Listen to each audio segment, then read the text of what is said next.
In the headlines, passengers stranded as Abuja-Kaduna train derails in Kubwa.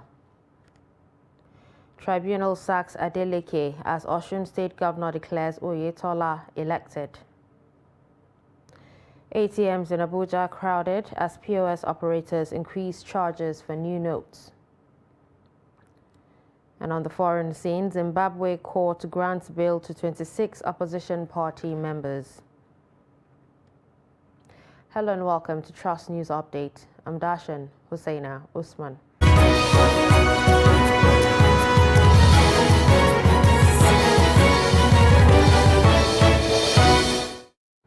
Now the news in detail. An Abuja-bound train from Kaduna derailed from its tracks on Friday, few meters to Kubwa train station. The train left Kaduna at 1:30 p.m., expected to arrive Abuja by 3:17 p.m. However, the train derailed while approaching Kubwa station. No passenger sustained injury from the accident. A passenger on board the train, Fatima Mukhtar Maje, said they heard a loud sound and later discovered that the train was off track. She said passengers trekked for 10 minutes to the station.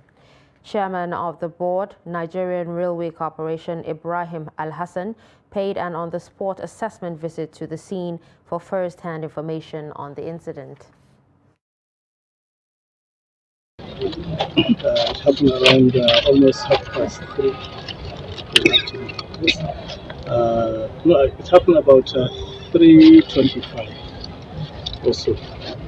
Immediately we got the information. We abandoned everything we were doing to rush here and see what happened and what could be done.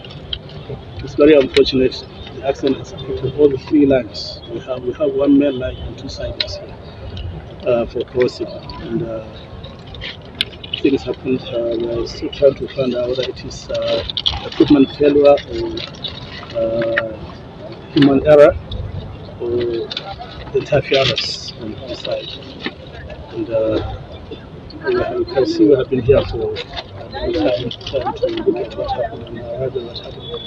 We have spoken to the driver, we have spoken to the station supervisor here with me, the area commander of the Abuja-Kaduna train services from the police.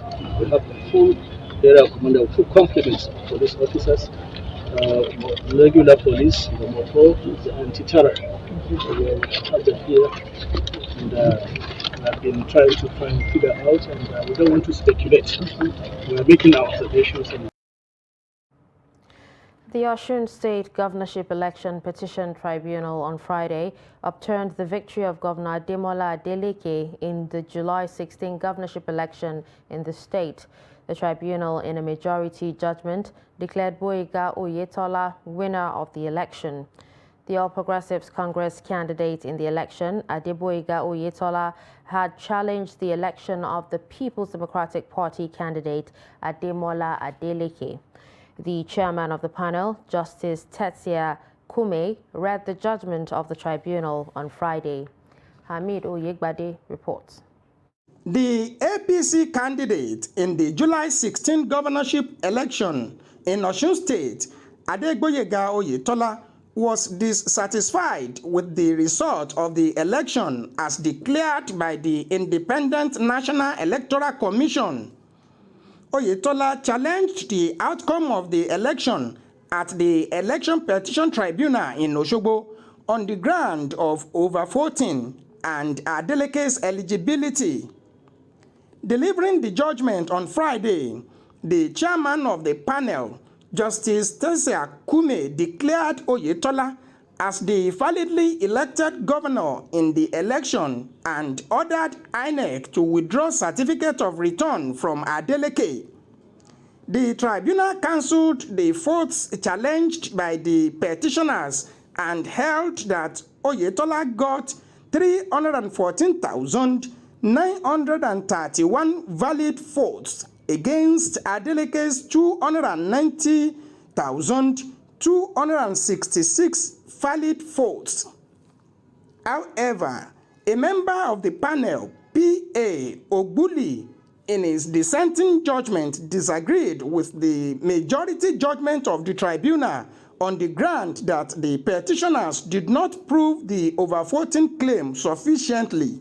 They were grateful for the peaceful manner in which the matter was actually conducted. That is all that we heard about it.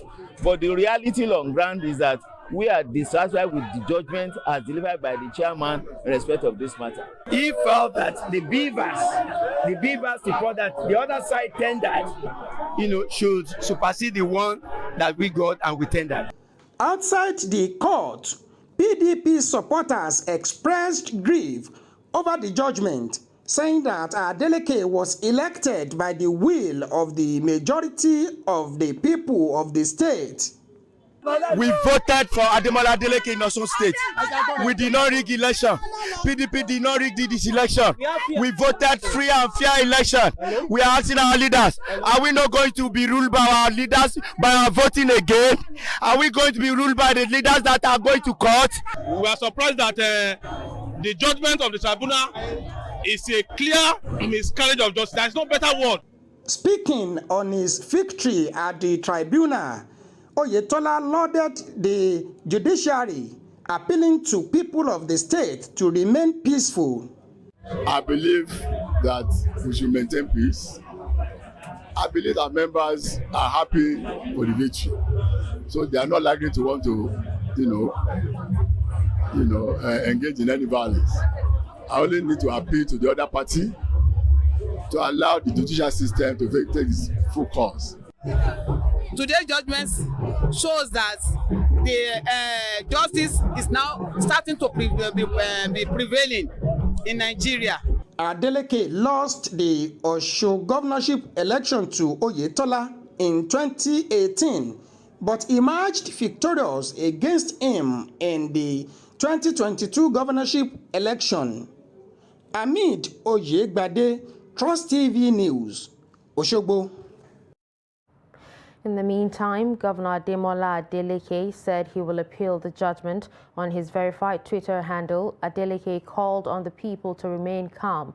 He said he will appeal the judgment and is sure justice will be served. Moving away from that story, a few weeks to national elections, the Independent National Electoral Commission says all modalities for smooth conduct of the elections have been put in place. Chairman of the Commission, Professor Mahmoud Yakubu, said this in Abuja during a meeting with resident electoral commissioners from the 36 states of the Federation and the Federal Capital Territory. Noel Sampson reports. The INEC chairman highlighted the level of the Commission's preparedness for the elections. He stated that all arrangements are made to make sure the country witness free, fair, and credible elections. I am glad to report that movement of materials for the election to various locations nationwide is being concluded. The training of officials will commence shortly.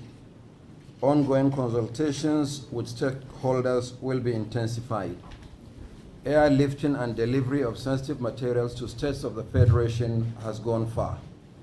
Accreditation of national and international observers and the media is being finalized. Critical service providers in the area of transportation have reassured us of their commitment to efficient logistics for the movement of materials and personnel to various locations, while the security agencies have reaffirmed their readiness for the election. Yakubu highlights some of the challenges the Commission is facing in the distribution of permanent voters' cards, but reassured Nigerians that additional measures will be taken to make sure everyone collects his or her PVCs. The Commission is encouraged by the determination of registered voters nationwide to collect their PVCs and the actual level of collection so far. For instance, in Lagos State, which had the highest number of registered voters in the country, the Commission delivered 940,200 PVCs from the recent voter registration exercise from June 2021 to July 2022 for both new registrants and request for transfer and replacement of cards.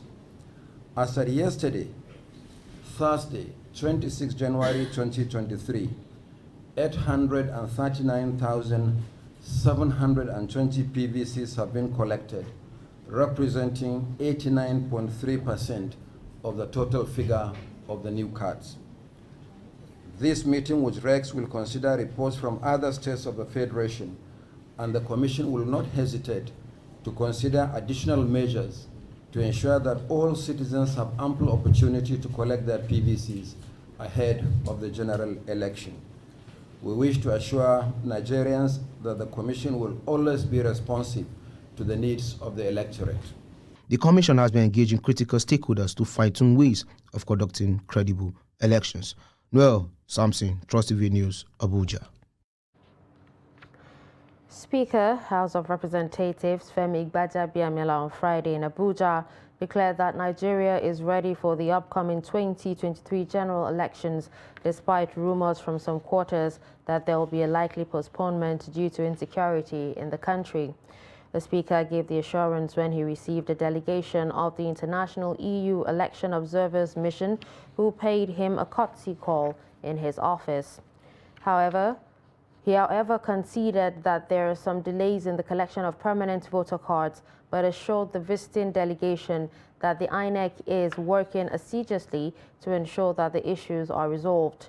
On his part, the leader of the delegation, Barry Andrews, commended the Speaker on the role he played in guiding the electoral reforms process that culminated in the passage of the 2023 Electoral Reforms Act. Yet another election has come upon us, and I think we're prepared for it. I think those who are saddled with the responsibility of making sure that we conduct free, fair elections have done what they need to do, and starting from Mr. President to the National Assembly to the INEC officials. I want to believe that the buck now has to be passed on to the people themselves, who have to be vigilant and to make sure that their votes count. But I'm delighted to lead the EU observation mission. This is our 7th mission, and we were delighted to respond to the invitation from the Nigerian government to carry out this mission with your cooperation. We're delighted to be able to support Nigerian democracy in every way that we can to make our honest assessments.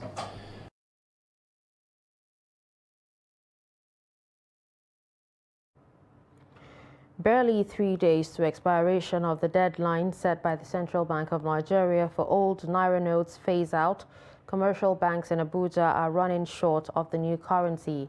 Mardiya Umar reports that queues in different bank ATM points in the city center have little or no cash to dispense to customers. The report. As the January 31st deadline draws near, Abuja residents, including business owners, are becoming increasingly reluctant to accept the old Naira notes, leaving many with no option but to go in search of the new Naira notes. The residents who have reasons to seek the new notes in banks and ATMs say the search is difficult before the January 31st deadline. Where is this in the world? Which offense do we committed? Residents from the suburbs of Abuja who left their homes as early as 4 a.m. expressed their frustrations. I left Zuba since 4 a.m. this morning because the information came yesterday night that it's going to happen. So I decided to leave home as early as possible this morning. I first went to Gariki. I didn't see, even at the Zenith Bank there. Try all the possible bets at that Gariki. No one of them were dispensing. The money issue is very annoying. Like serious, as I am like this, I'm having issue that I need to solve since last week. I could not be able to solve it because of there is no more cash. I have the money, but I can only collect just 20,000 naira. I need to be borrowing ATM. You can see I have more than that. I can bring it out. I have more than 5 that I went to go and borrow this money. Please, it's very annoying. Like me now, since morning, the anger in me is too much. It's too much. I've been walking around. I don't even get even 1 naira now to transfer go back home. I don't get that. I don't get anyone here now as I'm talking to you. And I don't know whether before I go reach the ATM, maybe they will say unable to dispense cash. So that is one of the problems we are facing again. No one is dispensing along this what is this street? This no native is dispensing. This is selling back. When getting money from the ATM has been frustrating. You can see the crowd of people here, and we are not finding it very easy. like me, I think I came the first time. I have to go back because of the crowd. The crowds actually scared me, so I have to go and come back. The same crowd I was trying to avoid, I still meet the same crowd. So it has not been easy for every one of us here. If the people in authority can actually shift the date for the masses, it will be a nice idea. You can see now most people have stopped collecting the old money. The struggle for the new Naira notes in different ATM points in Abuja and environs is so real, as a lot of Nigerians are not happy about the development in the cash dispensation points. Now the question on everybody's lips is, will the January 31st deadline be a reality, as they have gone through a lot of struggles in order to meet up with exchanging old Naira notes with the new ones? Martia Umar, Trust TV News, Abuja. Well, Nigerians might have to pay extra when withdrawing the new Naira note from POS operators. The operators say they have added the extra charge because of how difficult it has been to get the new notes. Sagir Ibrahim reports. For 5,000 we charge 100 naira, for 10,000 we charge 200 naira. But if you want new notes, for 5,000 we charge 200. For 10,000, some people they are collecting 500 for 10,000. Because if you want to get the new notes, you have to go to bank. When you go to the bank, and only 20k you can withdraw per day. That is why they charge this amount, because to get it is hard. This is Yunusa, a POS operator who says he will keep accepting the old notes till 2 p.m. on January the 31st. Up to tomorrow, when he brought the old naira, I will just collect it. So you know I will stop it by Monday around 2. I will stop collecting because I will just walk to the bank. Okay, so all the time you've been going to the bank, you've been accepting the money from you? Yeah. Have you encountered any challenge accessing the bank to withdraw And if you want to withdraw that, you can first challenge there, because they are not giving you cash on the counter until 31st. He also says he hasn't experienced any challenge depositing his old notes. Deposit, they can accept the money. There is no any challenges for deposit. If you want to carry like a 20 trillion, they will collect it. You're watching Trust News Update. Coming up after the break. Why gaining access to airports is difficult for persons with disabilities. Do stay with us. Nigerians, elections are here again. Let us shun violence. Let us play the game according to the rules. Do not be a thug. Say no to violence. Let's rise and defeat violence, crime, and sabotage against the peace of our nation. Nigeria is the only country we have. We must do everything to keep it united. We must avoid any act that promotes hate and disintegration. Say no to separatist movement, terrorism, fake news, hate speech, religious bigotry, and any act that tends to divide us as a nation. Watch out for strange gatherings and suspicious movements. Restrict access to sensitive documents and data, the disclosure of which may damage national security. Educate your staff and family, particularly on measures to safeguard information and report security breaches. Apply relevant legal security guidelines to protect yourself and your neighbors. Due to misinformation and wrong choices, some idle persons resort to vices in their greed to get rich quick. They resort to kidnapping, killings for rituals, and other heinous crimes. Avoid wrong use of the social media. Before you broadcast that false message, think twice. Ask whether it will promote peace or violence. For safety at home, still be security conscious. Educate your household on safety tips. Report all suspicious movements and persons to the security agencies nearest to you.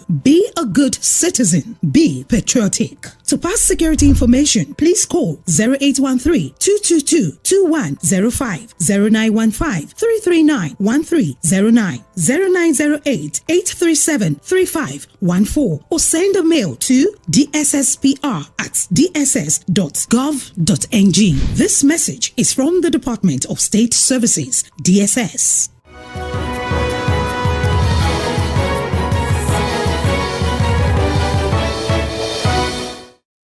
Well, Welcome back and thanks for staying with us. You're still watching a Trust News Update. A recap of our top stories. We told you that passengers stranded as Abuja-Kaduna train derails in Kubwa. We also told you that tribunal sacks Adeleke as Osun State Governor declares Oyetola elected. Moving to security, police in Adamawa State have arrested 208 suspected criminals with 7 AK-47 rifles and locally fabricated guns, among other dangerous weapons. The command disclosed that out of the number arrested in connection with armed robbery, kidnapping, rape, culpable homicide, 108 have since been charged to court. Salis Lawang reports. According to the command, AK-47 rifles, locally made pistol, live ammunition, live cartridges, then gun, pump action, SMG gun, motor vehicle, tricycle, motorcycle, military camouflage uniform, and handbag, among other exhibits, were recovered from the suspect. Parading the suspect at the police headquarters, the Adamawa State Commissioner of Police, Sekiru Akonde, gives an overview of the arrest. We want to plead. When things are sweet, when you are doing well, that is when you should expect little challenges. And these little challenges, when they come, if you don't deal with it decisively, it gives the perpetrators a larger heart to want to do more. So please, like we always say, when you see something, please say something. You've been doing it. Don't let us relax on our oars. Let us continue to work as a team until we get to the El Dorado of our dream. According to him, the command's operatives carried out tactical and intelligence-driven patrols, raiding criminals' hideouts, rescue operations, stop and search operations, community policing engagement of stakeholders, among others. 2023 election is by the corner. So far, so good. Our politicians have been playing by the rules. Now that we are getting close, I am pleading to them. They should know that before election, there is Adamawa State.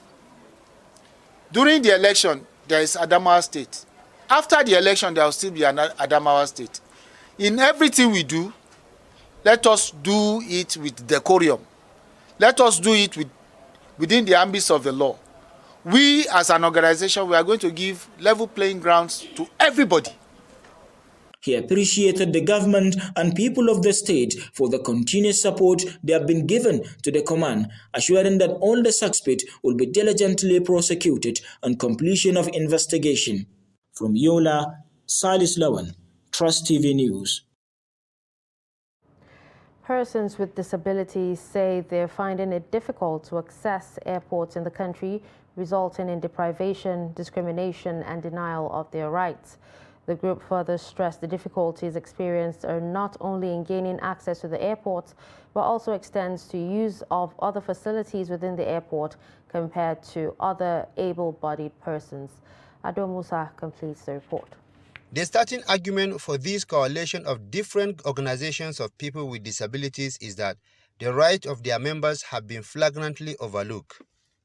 The starting point is, of course, the difficulty in getting access to airports or airline facilities and services, but it doesn't end there. There have been numerous accounts of outright denial of air travel rights of persons with disabilities, not to talk of humiliation and degrading responses of their requests. This is why sensitization to the plight of these persons is key. We want that we should have mobile elevators so that when we want to board the aircraft, we can't be carrying on our wheelchairs like that. We can just use it as ramp, or we use it as lift to take us to inside the aircraft. And even inside the aircraft, we don't have an accessible toilet. So there should be toilets for wheelchair users. We can wheel ourselves without anybody assisting us. our airports are not friendly to people with disabilities. People will struggle much more than others in their effort to access airports. We conducted a study in 6 states in Abuja to understand the extent of access to airports for people with disabilities, and we see a lot of gaps. Based on this gap, what we intend to do is to use our findings, recognizing that there is a National Disability Act, to sensitize stakeholders in this regard and for them to be able to know their role and responsibilities in ensuring that our airports are accessible to people with disabilities. However, officials of the Yakubu Gowon Airport, Jos, are assuring Nigerians that they are always ready to listen and act on the complaints of customers, including PWDs. We're open to receive any of the complaints that we need to attend to. We are trained to be very customer friendly in the airport. We synergize with our airline operators, and then we have departments responsible to listen and to accept complaints from any of our passengers vis-a-vis our people living with disability.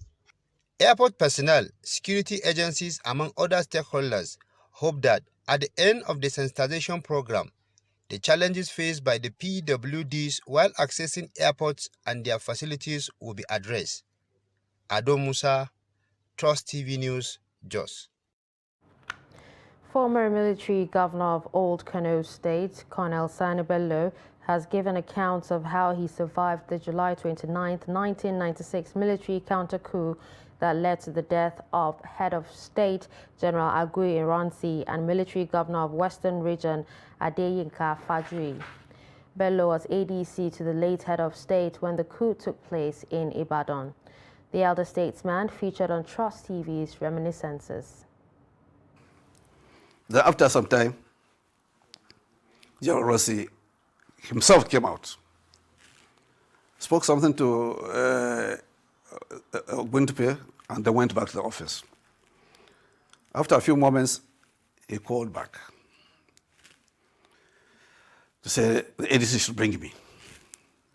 So I went to his office, and as I was entering the office, which is like this frankly, he was looking for something. I don't know what he was looking for.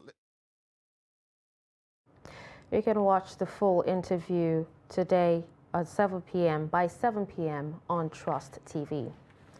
Moving on to the foreign scene, a Zimbabwean court on Friday granted bail to 26 opposition party members who were arrested for holding what authorities say is an unlawful gathering. The arrest of citizens of Coalition for Change members, including 2 members of parliament, stoked fears of a crackdown on opposition politicians before a crucial election this year at a yet-to-be-announced date. On January 14, Zimbabwean police fired tear gas at the CCC party gathering in Harare and arrested its members. The defendants' lawyers argued that the arrests were unlawful as the gathering was a private space. Arguing against bail, prosecutors said the party had not sought clearance to hold the meeting. Zimbabwe laws require that political parties apply for approval from police 2 weeks before holding a gathering. And with this, we've come to the end of Trust News Update. Don't forget to follow us across all our social media platforms. I'm Darshan Hussaina Usman. Thanks for watching.